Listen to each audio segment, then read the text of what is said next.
Bagaimana kabar teman-teman semuanya saat sekarang? Semoga baik-baik aja ya, amin. Oh iya, kali ini kita akan buat video sesuai dengan requestan teman kita, yaitu bagaimana sih cara kita sebagai seorang perawat jiwa menanggapi tentang korban pelecehan seksual. Menurut kamu, gimana ya kita sebagai seorang perawat jiwa menyikapinya? Ayo kita bahas. Seorang korban pelecehan seksual pastinya perasaannya amburadul. Gak ada tuh rasa ketenangan. Kenapa? Karena ada beban dari semua itu. Nah, korban pelecehan seksual itu biasanya bisa terjadi gangguan jiwa. Apa aja sih gangguan jiwanya?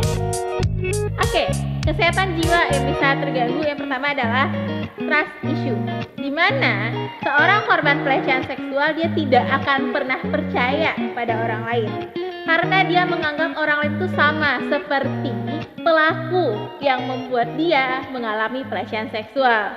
Nah, dia tidak akan percaya walaupun itu keluarganya sendiri. Pada kasus ini, kita susah dalam mengembalikan kepercayaan itu dan butuh waktu yang lama untuk si korban pelecehan seksual bisa kembali percaya kepada orang lain. Yang kedua, trauma. Pada kondisi ini, pasien bisa aja dia teriak-teriak, dia histeris, walaupun si diri individu itu mencoba untuk melupakan kejadian itu. Namun, kejadian ini akan langsung teringat, baik itu ketika dia sendiri ataupun dia dengan orang lain.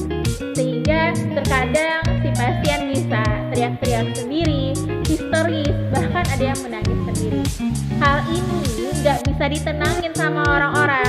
Biasanya dengan trauma, kita mengobatinya dengan pengobatan obat-obatan. Dan itu biasanya kita konsultasikan kembali ke dokter psikiater. Yang ketiga adalah anxiety disorders.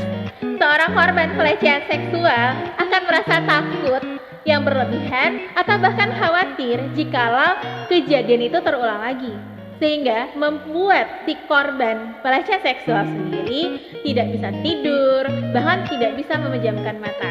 Bukannya dia tidak mengantuk, tapi dia takut kalau misalkan dia memejamkan mata, tiba-tiba kejadian itu bisa terulang lagi.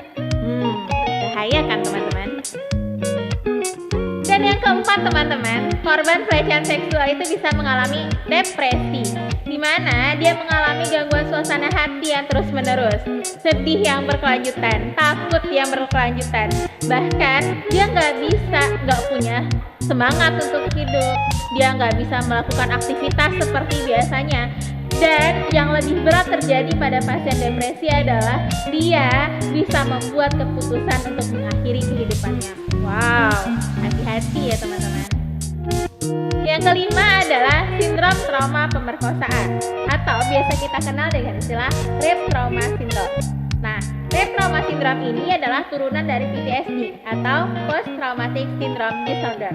Namun, ini khusus kepada pemerkosaan ataupun pelecehan seksual. Sehingga pasien kita akan mengalami tanda-tanda seperti mirip dengan PTSD. Seperti jantungnya berdebar-debar, keluar keringat dingin, kadang pusing, kadang mual.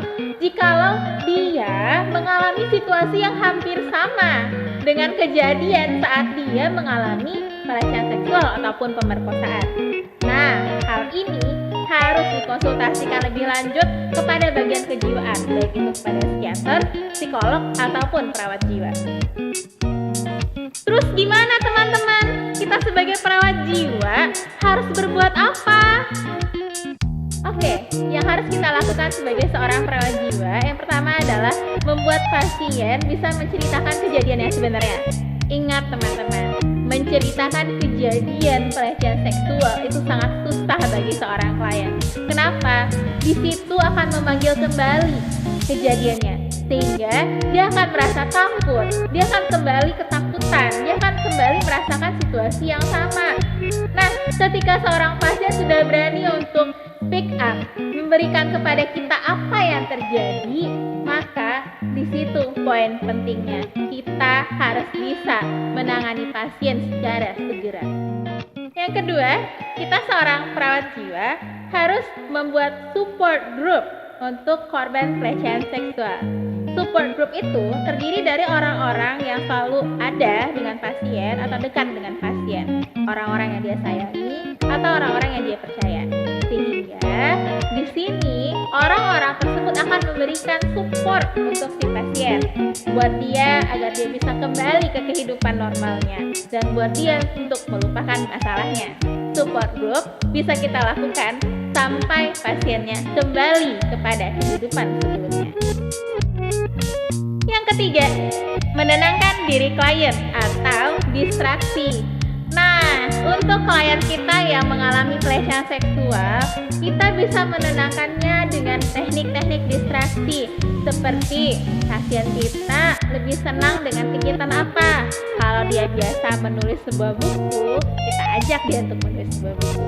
Kalau dia biasa menggambar atau melukis, kita ajak dia melukis. Kalau dia lebih senang untuk menenangkan diri di lingkungan pantai ataupun di lingkungan hutan atau pegunungan, hutan teman-teman ya. Nah, kita akan mengikutinya. Atau pasien kita lebih senang untuk mendengarkan kicauan-kicauan burung, kita akan bawa dia ke sana. Namun, ada pasien kita yang gampang untuk healing ya teman-teman. Hanya cukup dengan sujud kepadanya. Maka, kita bisa melakukan itu semua, tergantung kepada pasiennya. 4. Dengan cara mengajak klien kita berolahraga. Karena olahraga bisa menurunkan angka kecemasan dan trauma pada pasien kita. Kita akan ikuti olahraga apa yang digemari atau disenangi oleh pasien kita. Kita bisa menjadwalkan olahraganya 1 kali dalam 1 hari atau bisa jadi 2 kali dalam seminggu. Itu tergantung ke pasiennya teman-teman. Nah, yang terakhir adalah kegiatan sosial. Kita harus mengajak klien kita untuk melakukan kegiatan sosial, teman-teman. Nah, ada yang tahu nggak kegiatan sosial itu apa aja? Iya, betul. Kegiatan sosial itu seperti aktif dalam kegiatan pemuda atau pemudi, atau aktif dengan kegiatan majelis taklim, atau kegiatan-kegiatan lainnya yang berhubungan dengan masyarakat. Ketika pasien kita berada dalam kegiatan-kegiatan seperti itu, akan menimbulkan kembali kepercayaan diri dan harga dirinya, sehingga pasien kita bisa pelan-pelan kita bawa untuk menjadi lebih baik. Nah, itu semua adalah hal-hal yang bisa kita lakukan sebagai seorang perawat jiwa yang menangani kasus dengan korban pelecehan seksual.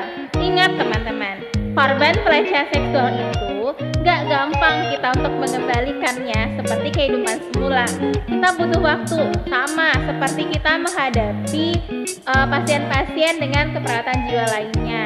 Tapi teman-teman harus fokus dan yakin dalam merawat pasien tersebut. Ingat, pasien dengan pelecehan seksual, traumanya itu akan lama, tidak secepat dia mendapatkan pelecehan seksual. Maka, ayo teman-teman, sama-sama kita bantu korban pelecehan seksual. Nah, itu adalah sharing dari saya teman-teman. Kalau misalkan teman-teman semuanya pernah merawat dengan korban pelecehan seksual, silahkan nih chat di kolom komentar. Lalu kalau ada masukan juga boleh teman-teman, ditunggu ya. Dan teman-teman, kira-kira besok kita bikin video apa lagi ya? Silahkan nih kasih masukan ya, kolom komentar teman-teman. Oke, mungkin itu saja dari saya teman-teman. Ingat, sehat fisik juga harus sehat jiwa. Salam sehat jiwa teman-teman. Bye-bye.